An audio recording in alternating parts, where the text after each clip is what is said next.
Orum kasliring samiron ombre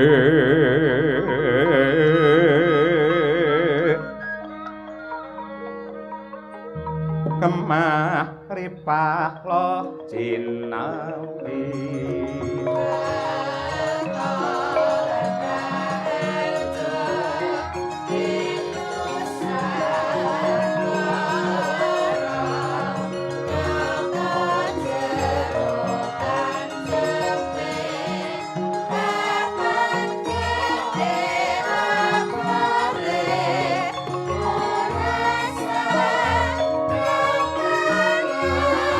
Semare koten prayitno semurire eko kali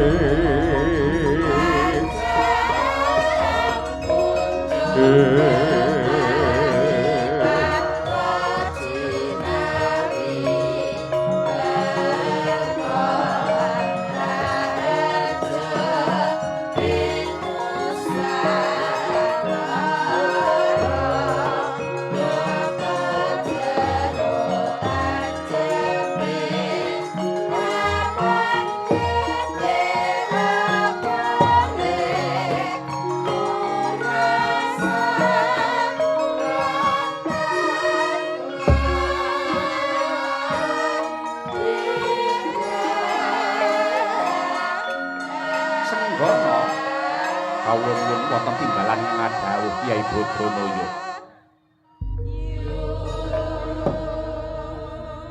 Saya bingung raos sing manah dadi Kaca Brenggala.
Kula nuwun sewu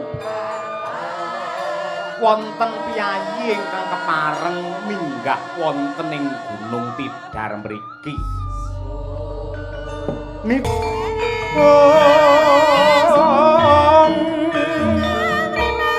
Lenglenging griya mangu-mangu mangun kung kandhuan wimang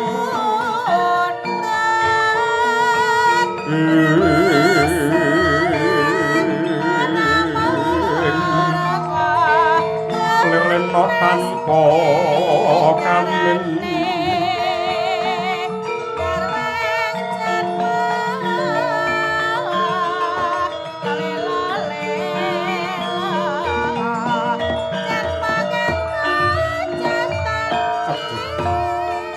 Nuwun sewu Kyai Semar. Menapa dipun keparengaken kula nyuwun katerangan bab agami tanah Jawi ingkang naminipun Kapitayan. Nuwun sewu. Kapitayan menika menapa lan cara manembah utawi sembahyangipun kados pundi, Kyai? Syekh Subakir wonten dawuh. Wong Jawa niku sampun gadah kapitayan lan tata carane sungkem kaliyan Gusti. Papan sembahyangipun naminipun sanggar. Sinebut sanggar nglereke wanci dados langgar. Dene cak-cakane sembahyang menika dipun perang dados gangsal. Sepisan tulajek menika tegesipun ngadeg utawi jumeneng kanthi tangan kalih dipun inggahaken pener nggen kuping lan ngrawuhaken ngagungaken asmanipun pangeran saklebeting raos pangraose menungsa. Dene rukun ingkang angka kalih nenggih swadikep sakwuse pangeran tetunggalan kalian atine menungsa banjur tangan loro dipun papanaken ing dada pener nggen ati. Rukun ingkang angka 3 naminipun tungkul. Tungkul menika tegesipun bungkuk nyawang wonten ing bumi. Rukun ingkang angka 4 tulampak. Tulampak menika tegesipun lungguh timpuh. Dene ingkang angka gangsal ingkang pungkasan naminipun tondhem. Tondhem menika tegesipun patrape nemplekake bathuk wonten ing bumi lajeng ngluhuraken agunging Gusti ngandhapaken golongane menungsa utawi kaprahipun dipun sebut sujud.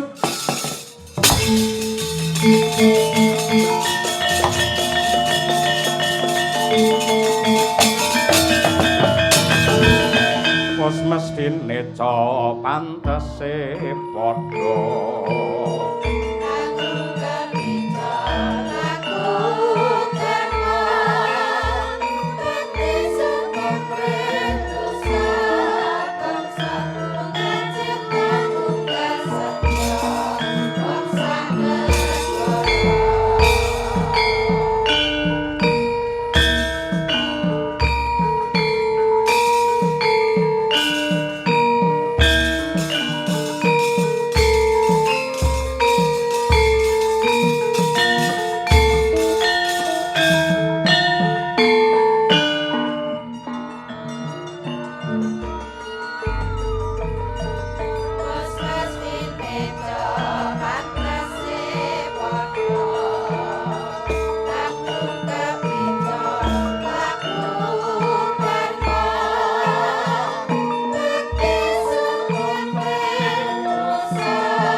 babar pisan boten duga mana lan boten nglegi wajib